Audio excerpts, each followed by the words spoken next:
Cześć, z tej strony Krzysiek, witam na kanale Mąż przy garach. Dzisiaj zapraszam na prosty domowy deser, który jest obowiązkowym punktem w sezonie wiosenno-letnim. Przygotujemy ciasto z rabarbarem na cudownym kruchym spodzie i z całą masą budyniu. Jak zawsze zachęcam do zostawiania łapki w górę i subskrypcji. Was zapraszam na film, a ja biorę się do roboty. Przygotowanie naszego ciasta z rabarbarem zaczynamy od kruchego spodu. Do miski wsypujemy 300 g mąki pszennej typu 500, 80 g drobnego białego cukru, 1 łyżeczkę proszku do pieczenia i niewielką szczyptę soli. Składniki suche mieszamy za pomocą trzepaczki do równego rozprowadzenia dodatków w mące. Po wymieszaniu składników suchych dodajemy do nich pokrojoną w mniejsze części kostkę zimnego masła. Ciasto zarabiamy za pomocą noża, dłoni lub, tak jak w moim przypadku, siekacza cukierniczego. Robimy to do uzyskania konsystencji ciasta na kruszonkę. Jeśli wcieracie masło w mąkę za pomocą dłoni, róbcie to na tyle szybko, żeby nie ogrzać zbytnio tłuszczu.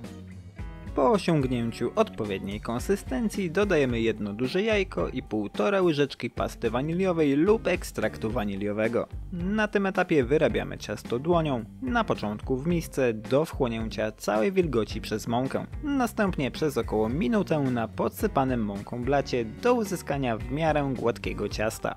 Tutaj już wszyscy używamy rąk, więc oczywiście z ciastem działamy szybko, żeby nie ogrzewać niepotrzebnie tłuszczu.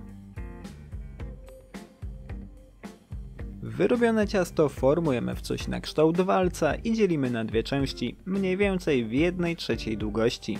Oba kawałki ciasta owijamy szczelnie folią spożywczą i odkładamy do lodówki na około godzinę lub do zamrażarki na 30 minut. W cieplejsze dni zdecydowanie polecam drugą opcję. Kiedy ciasto jest porządnie schłodzone, zabieramy się za formowanie spodu. Większą część ciasta kruchego ścieramy na tarce o grubych oczkach do natłuszczonej i wyłożonej papierem do pieczenia blaszki. U mnie jest to kwadratowa forma o boku 22 cm. Wiórki rozprowadzamy w miarę równo po całej powierzchni. Tak przygotowanym ciastem wyklejamy szczelnie dno formy, starając się przy tym uniknąć większych górek i nierówności. Im dokładniej to zrobimy, tym lepszy będzie efekt końcowy. Spód nakłuwamy widelcem na całej powierzchni. Dzięki temu będziemy mieć pewność, że w trakcie pieczenia pozostanie równy. Blaszkę z ciastem ponownie odkładamy do lodówki do lekkiego schłodzenia. Spód jest gotowy do pieczenia, ale jeszcze na chwilę trafia do lodówki. My w tym czasie zajmiemy się rabarbarem i budyniem. Na pierwszy ogień idzie główna gwiazda deseru, czyli rabarbar. 400 g łodyg kroimy w cienkie około 0,5 cm plasterki. Jeśli chcecie, możecie swój rabarbar obrać przed krojeniem, ja jednak nie widzę takiej potrzeby. Pokrojony rabarbar na chwilę odstawiamy i zajmujemy się budyniem. Do rondelka wlewamy około pół litra mleka. Naczynie z płynem stawiamy na średnio niskim ogniu i dodajemy do niego 50 g cukru oraz łyżeczkę pasty waniliowej. Zawartość rondelka mieszamy do rozpuszczenia cukru i doprowadzamy do lekkiego wrzenia. Oczywiście miejmy mleko cały czas na oku, ponieważ jak wiadomo, niepilnowane lubi kipieć. W czasie, kiedy podgrzewamy mleko, zajmujemy się resztą płynu. Do pozostałych 250 ml dodajemy 2 budynie waniliowe bez cukru i mieszamy je do całkowitego rozpuszczenia. Kiedy mleko w rondelku zaczyna wrzeć, wlewamy do niego płyn z proszkiem budyniowym. Zawartość rondelka gotujemy przez kolejne 2-3 minuty, stale mieszając do uzyskania bardzo gęstego budyniu. Kiedy uzyskamy odpowiednią konsystencję, pozwalamy całości lekko zabulgotać i ściągamy rondelek z ognia. Z lodówki wyjmujemy blaszkę ze spodem naszego placka. Na nakłute dno wykładamy pokrojony w talarki rabarbar i rozprowadzamy go równo po całej powierzchni. Generalnie powinno być go tyle, żeby całkowicie przykrył dno ciasta, ale jeśli lubicie większe ilości, nie krępujcie się.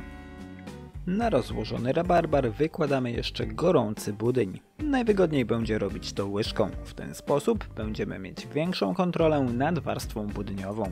Ważne jest to, żeby budyń nie wystygł, inaczej zamieni się w sztywną masę i jego rozprowadzenie po rabarbarze będzie bardzo trudne, a nawet niemożliwe. Po wyłożeniu całego budyniu delikatnie rozprowadzamy go łyżką po całej powierzchni. Wyjmujemy z lodówki mniejszą część ciasta kruchego i ścieramy ją na tarce o grubych oczkach bezpośrednio na masę budyniową. Wiórki możemy delikatnie rozprowadzić w miejscach, gdzie spadło ich odrobinę mniej. Cel jest taki, żeby całkowicie przykryły budyń.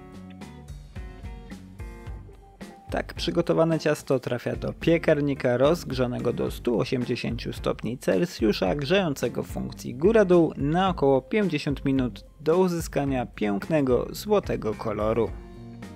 Gotowe ciasto wyciągamy z piekarnika i odstawiamy do całkowitego wystudzenia w blaszce.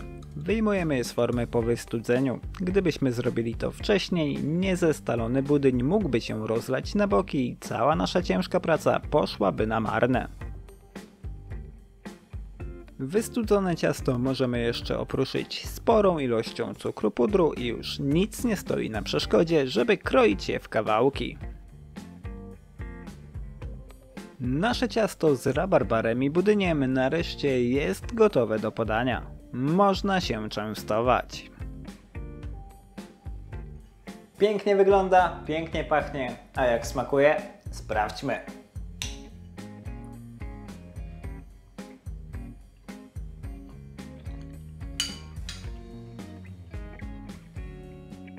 Wow!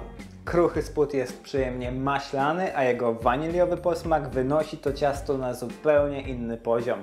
Rabarbar oczywiście jest przyjemnie kwaskowy, a budyń słodki i gładziutki. Serdecznie polecam kawałek takiego ciasta do weekendowej kawy. Dajcie znać, czy przepis Wam się spodobał. Napiszcie, jakie są Wasze sposoby na rabarbar w ciastach. Życzę Wam smacznego i do zobaczenia w kolejnym filmie. Cześć!